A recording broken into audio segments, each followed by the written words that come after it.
Ipinatutupad na ngayon mga tol ng China yung no trespassing rules nila. At aarestuhin nga daw nila at ikukulong ng 2 buwan o 60 days yung kanilang mahuhuli na non-Chinese, no, natatawid sa mga inaangkin nilang teritoryo at kabilang na doon ng West Philippine Sea. Pero sabi ng isang mambabatas mga tol, dapat daw tayo ay mang-aresto rin ng mga Chinese o ng mga incheck na papasok sa West Philippine Sea. Ano sa tingin nyo mga tol doon sa ano na yon? Doon sa panukalang yon. Kayo ba ay sang-ayon? Pero ang tanong, may kakayanan ba ang Pilipinas na mang-aresto, 'di ba, sa West Philippine Sea? Eh hindi nga tayo gumagante pag wina-water cannon tayo, 'di ba? Pero ito, panoorin natin tong balitang to mula sa News 5 Everywhere. Dapat daw mga tol, tayo rin ay mang-aresto ng mga incheck na papasok sa West Philippine Sea, no? Kasi sinisimulan na ngayong ipatupad ng China yung mga aresto daw sila. Well, anyway, panoorin na lang natin to, pero bago yan, huwag niyong kalimutan mag-subscribe. Click nyo na rin ang notification bell para ma-notify kayo whenever na may mga bago tayong reaction video tulad nito. Huwag na natin patagalin pa, panoorin na natin to mga tol. Sinimulan na ipatupad ng China ang kanilang no trespassing rules sa South China Sea. Welta ng isa nating mambabatas, dapat ding arestuhin ng Pilipinas sa mga Chinong illegal na pumapasok sa West Philippine Sea. Nasa frontline ng balitang yan, si Gio Robles. Talagang maubos. Mga tol, kung kakakayanin ng Pilipinas yon, mga aresto tayo, kita nyo daan-daan ng mga barko ng China na nandiyan dyan sa West Philippine Sea. Grabe. Sa frontline ng balitang yan, si Gio Robles. Nakaposisyon na ang mga barko ng China Coast Guard sa Wangyandao sa West Philippine Sea na kilala rin sa Baho de Masinloc o Panatag Shoal. Simula kasi kahapon, ipinatupad na ang bagong utos ng China na no trespassing rule.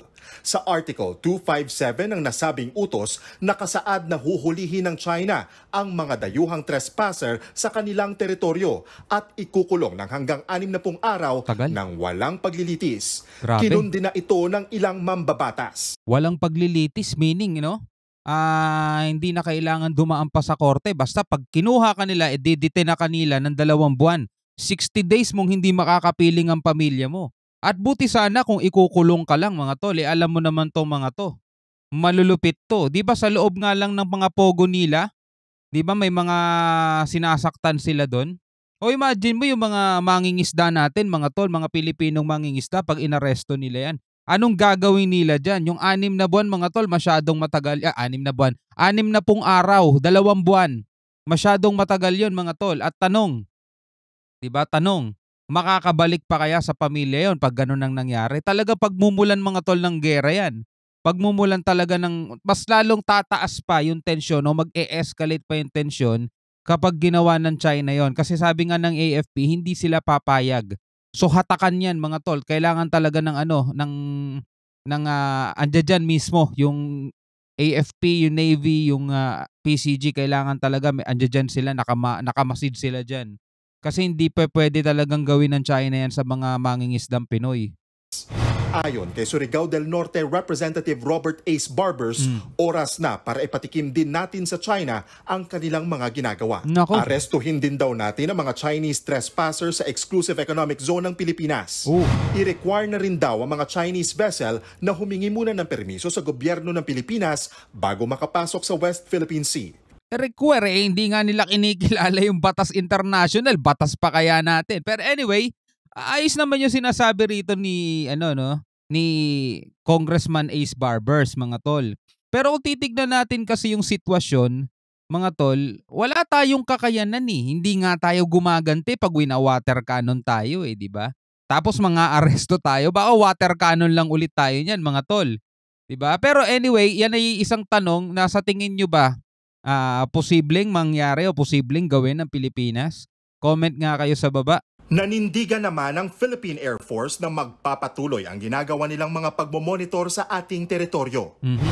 Of guarding and protecting our airspace to include our territorial waters and our exclusive economic zones. So magpapatuloy po ang pagpapatrolya ng ating Philippine Air Force pag kinakailangan po.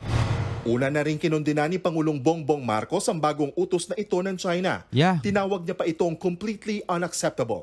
Nagbabala rin siya kamakailan na sakaling mas lumala ang tensyon sa West Philippine Sea at kung may mamatay na Pinoy, ituturing na raw natin itong act of war.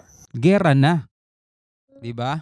So halimbawa mga tol, ituloy ng China. Actually, tinuloy na nga nila, pinapatupad na nila 'yon eh. Pero if ever na meron silang arestuhin mga tol, at sabihin natin sa time na ng aresto sila is wala ang visibility ng ating mga otoridad, kinauukulan, sabihin natin ganyan. Walang Coast Guard, walang Navy, walang AFP, posible, 'di ba? Kasi kulang tayo sa assets eh. Hindi naman natin kayang palibutan ng buong West Philippine Sea. If ever mga tol na merong maulat na naarestong mangingisda, at sa kanilang pagkakahuli is masawi sila doon. Sabihin na lang natin may ginawang masama sa kanila mga tol, yung mga humuli. Alam niya na mga yan eh. Hindi natin alam kung anong kakayanang gawin yan mga tol. 'Di ba? Posible saktan nila at masawi mga tol. Ano lang naman kung kunyari lang naman or for example lang, yun ay posibleng pagmulan na ng tinatawag na gulo. Gera mga tol. 'Di ba? Kasi may nasawi na mga tol eh. Hindi pa ba kikilos ang gobyerno natin diyan? Kaya sana talaga mga tol ay walang mangyaring ganun. Kasi talagang delikado. Samantala, muli namang kinundina ng Group of 7 ang mga pangaharas ng China sa mga barko ng Pilipinas. Ayon sa G7, nababahala pa rin sila sa sitwasyon sa East at South China Sea. Kontra raw sila sa anumang unilateral attempt para baguhin ang status quo sa rehiyon gamit ang dahas. Sa gitna naman ng mga pangaangkin ng teritoryo ng China, nagsagawa ng motorcade ang higit 300 motorcycle riders sa Puerto Princesa City, Palawan. Layunin nitong pataasin ang kamalayan ng mga mamamayan hinggil sa mga nangyayari sa West Philippine Sea. Good dyan. Oo, alam natin ito, walang magagawa to sa pagbabago ng isip ng China. Pero sa kamalayan at awareness ng mga Pilipino, malaking bagay yung mga ganito. Kaya good job. Ang ating pong advokasya, ang ating pong layunin, hanggang national ipaparating natin. Kailangan ang ingay, ang yanig ng ating pong pakikibaka sa pakikipaglaban sa West Philippine Sea ay magmumula sa Palawan. At syempre dito yan, kaya Good. Silong! West Philippine Sea! Ayos yan. Actually, itong ginagawa nating mga reaksyon sa mga balita, komentaryo, at mga opinion, 'di ba? Ito ginagawa din natin to mga tol dahil marami akong nababasa, lalo-lalo na doon sa channel na alam nyo na doon sa SMN.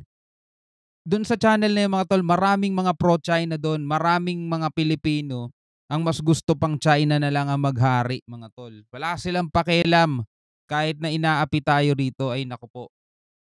Grabe talaga. So sana mga tol, ito bawat isa sa inyo ay maging aware. No? Alam ko marami ding mga diyan mga nagko-comment na pro-China diyan eh. Sana naman magising din kayo sa katotohanan. Ang West Philippine Sea, hindi lang sa atin yan kundi sa mga susunod pang henerasyon natin. So kailangan nating ingatan at pangalagaan yan. Hindi naman kailangan makipaggere. Marami pang paraan na ginagawa ang gobyerno para hindi mangyari yung gerang posibleng mangyari. Depende na lang talaga. Hindi sa atin magmumula eh. Sa China mismo magmumula yan mga tol eh. Dahil sila talaga yung bulas eh.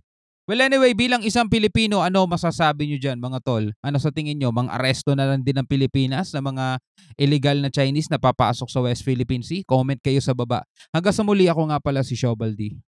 Peace out.